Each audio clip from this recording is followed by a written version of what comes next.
Pickle! Hit the air. It's time for Monday Morning Fallout.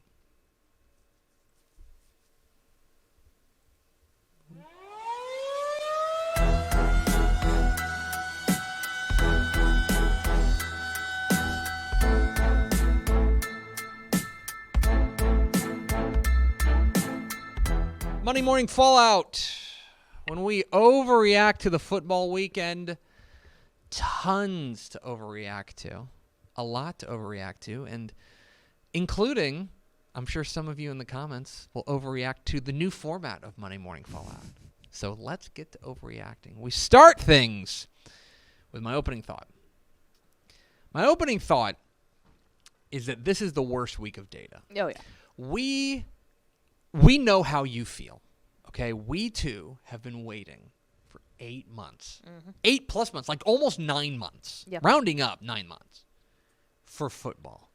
And finally, we had a big old stupid slate of games. Yeah, 718, something like that. Just like a giant, enormous group of games. I'm here to tell you, I'm going to tap the sign. Don't make me tap the sign. We can't overreact to this week, okay? This is, without a doubt, week 1, the worst set of data that you can draw wide-ranging conclusions from. Now, if you won, feel good. If you lost, feel bad. If you won, I guess. I don't know. What I'm here to tell you is that week 1 has so many different factors that go into it that I do not think are indicative or predictive going forward. 1, it's the first stinking week.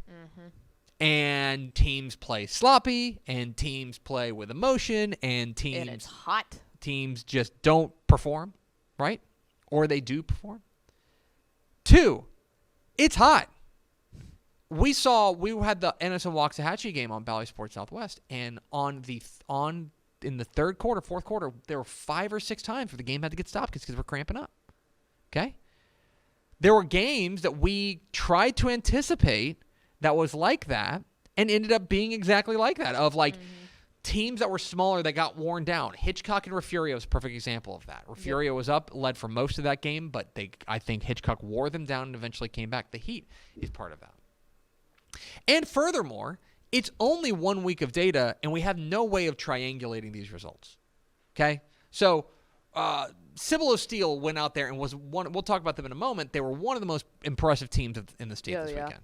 What they did to San Antonio, Brennan, was absolutely remarkable. Yeah. And if you want to get excited about San Antonio, Cibolo Steel, I'm here to get excited with you. However, we don't know what Brennan's going to be. We don't know. And so all I'm asking you to do, hold back just a little bit. I know we all want to jump to conclusions. We all want to get our mat out and do the jump to conclusions mat. We don't have to.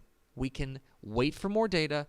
Just consider all that. So that is my opening thought. Game of the week. Did you see what happened out there in East Texas? What a debut. What a debut for the Tyler Lions under their new head coach, Rashawn Woods, as they play a 5-overtime thriller with Marshall, 38-36. This game was nuts. Marshall, I believe, scored the final 14 points, including a touchdown on 4th and goal at the 8 with under a minute left to send it to overtime. Then they just decided to play 5 more overtimes before eventually Tyler pulled away with the win. Caden Granberry found sophomore running back Ashton Ariage for the 2-point conversion in the 5th overtime to give Rashawn Woods his victory as in his debut as Tyler High head coach. Well, people have been saying how much they miss football. How about 5 overtimes? How about for you get like extra football, like that's free football out there. But Tyler gets the win in what was the game of the week. Tyler 38, Marshall 36 in 5 overtimes. It's time for a new segment, Pickle. It's time for the hashtag Dudes Rock. I did not put Dude that of the week. Hashtag Dudes Rock. Please let us know which dudes duded. Yep, this the is exactly hardest. This is karma. Which dudes duded the most? Duded is just in not a state sound full good. of dudes. It's dude of the week. And this week's dude of the week. This week's dude of the week is Duncanville wide receiver DeCorian Moore. DeCorian Moore is a dude. I will agree with that. Thank you. Let's give respect where it's due. DeCorian Moore is an absolute certified dude. What he did on Friday night in Duncanville's win over South Oak Cliff was silly. 7 catches, 281 yards, and 3 touchdowns. Now, I know that South Oak Cliff has a lot of rebuilding to do in the secondary, but I don't care if he was doing that against the Dave Campbell's Texas football crew. Oh, yeah. 7 catches, 281, and 3 touchdowns in the season opener. The LSU commit junior was on one, and that's why he's the week 1 dude of the week. And Hashtag Dudes Rock. If you missed it, you can go back and watch his performance on TexanLive.com. It was silly. He was absolutely in his bag. Time for my play of the week. Tepper's play of the week. Every Friday, I am going, or Saturday, I'll put out on my Twitter, @Tepper, asking for the play of the week. And if you saw a play that caught your eye that you thought was absolutely nuts, I want you to tweet it to me, @Tepper on Twitter. I'll sift through them. I will give them the due diligence that they deserve, and I will find Tepper's play of the week. There are a bunch of good ones, including, do you see the Westlake kicker kicked a 58-yard field goal? That was the runner-up. But the winner of the week 1 Tepper's play of the week has to be Abilene wide receiver Rylan Bradford.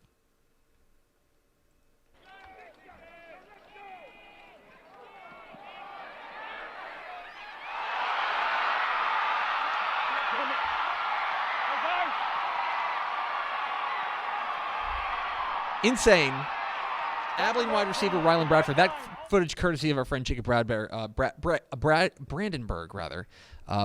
there at CBS 7 in Odessa. Yeah, that was he mossed him. So I mean, my goodness. Let me put some context on you. Pickle, that was the opening drive of the season. Was it really? I want you to think about starting your season with a one-handed moss for a touchdown. To stay on your feet, too. I was fixing to say, and then it just kind of watch the guy fall next to you. Yes. You know? That was a grown man's play. Ridiculous play. And my play of the week in week 1 of Texas high school football. Now, to a new segment called of the Week. Pickle, did you see what happened down south? Not a lot of scoring.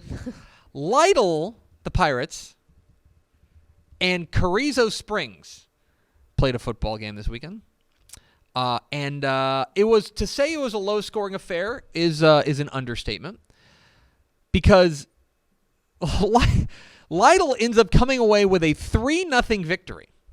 And the numbers are pretty strange, because it sounds like, and I don't want to go nuts because I don't have the full box score in front of me, Lytle had to have been bit by the turnover bug, because they ran the ball relatively effectively. They ran the ball for like 132 yards, which should get you. And their defense was great. They held Carrizo Springs just 87 yards on the ground.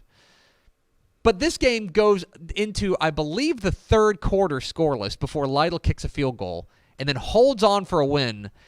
There were only I think there were only 4 games last year that ended 3-0.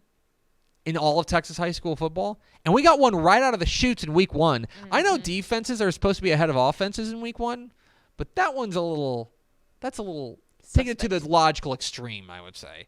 Lytle 3, Carrizo Springs gets my of the week. Now, Pickle. Correct. I'm very excited about this one. In the past, we've been proud to honor some of the best and brightest Texas high school football players, and who better to spot those guys than our own Matt Stepp in a segment we call the Matt Stepp He Got That Dog in Him Player of the Week. And now, the Matt Stepp He Got That Dog in Him Player of the Week. This is Matt Stepp from the Alamo Dome in San Antonio with the week 1 Matt Stepp He Got That Dog in Him award winner. And it is none other than Somerset wide receiver Jaden Foz, who today hauled in a pair of touchdown catches and returned a kickoff for a touchdown. Jaden Foz, you, sir, have got that dog in you. This has been the Matt Stepp He Got That Dog in Him Player of the Week. Congratulations to Jaden Faz, Somerset.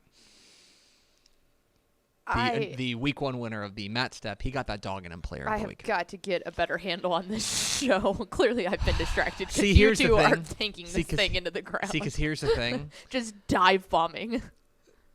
I've had to take over a lot of the pre-pro work Yes. here on this show because Pickle's been very busy with Texas Football Tonight, which means it can now finally live up to my vision of what this show can be. Congratulations to Jaden Faz of Somerset, the week 1 winner of the Matt Step. He got that dog in him player of the week. This is on me. Wild stat of the week. This was our friend. Oh, I always mispronounce his name. The guy at the Panola Watchman, who's really good. Ryan Ciplian, the guy who covers Carthage for the the Panola Watchman. Silipin. Ryan Silipin tweeted on Friday night as Carthage defeats Kilgore 30-27 to start the year 1-0. Carthage, in their last 100 games, is now 98-2. Oh my God! And the two of them were it wasn't state championship. It would have been 2 state semifinals. Liberty, I would need to go back, but my guess is it's China Spring in 2021. Correct, which was and actually in the area regional semifinal round. And Liberty Hill in the semifinals. Yeah. 98-2 in their last 100 games. Ryan Silipin, of the Panola Watchman, let us know about that. Carthage's dominance just knows no bounds. That's your wild stat of the week.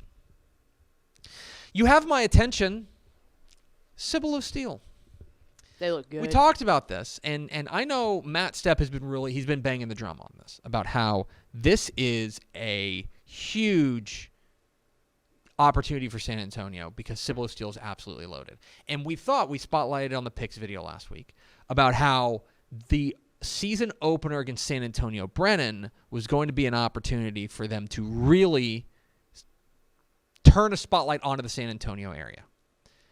And I would say they did that. A thumping of San Antonio Brennan in all 3 phases. Now, Brennan is rebuilding, reloading, whatever you want to call it. But Cibolo Steel, you have my attention. Mm-hmm. Finally, my final thought.